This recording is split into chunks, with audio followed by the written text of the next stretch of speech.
Hi friends, आज आम बुटरे पकुड़ी बनैबा। बाहर क्रिस्पी भीतर सॉफ्ट ए वर्षा पाग को गरमा गरम पकुड़ी सह कपे चा हो गले पूरा जमीज। तो चलतु देखी नबा आज रेसिपी।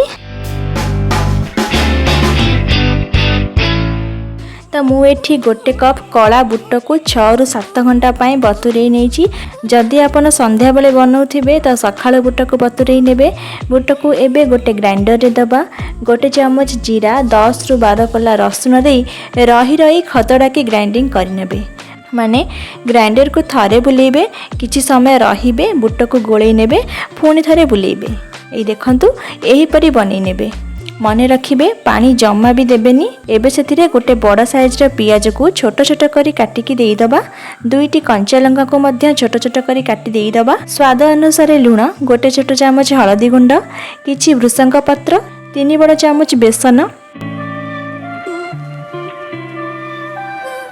आउ भल कलर पाई गोटे बड़ चामच काश्मीर लंका गुंड दे गोळै नबा। सांग माने आमे एठी पानी रो व्यवहार जमा भी करिबानी।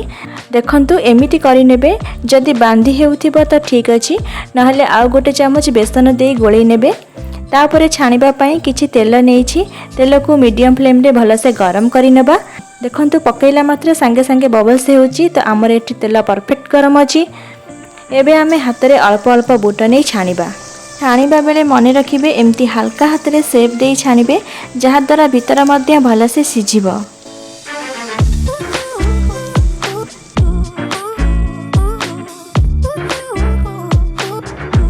तापरे एठी किछि भृसंग पत्र छाणी नेउची। भृसंग पत्र एठी ऑप्शनल अछि। देखंतु ए गोल्डन हे आसलानी। एबे काढी नबा। देखंतु केते क्रिस्पी होईची।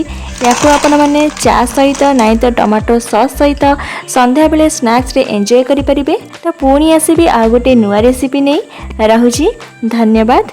जय जगन्नाथ।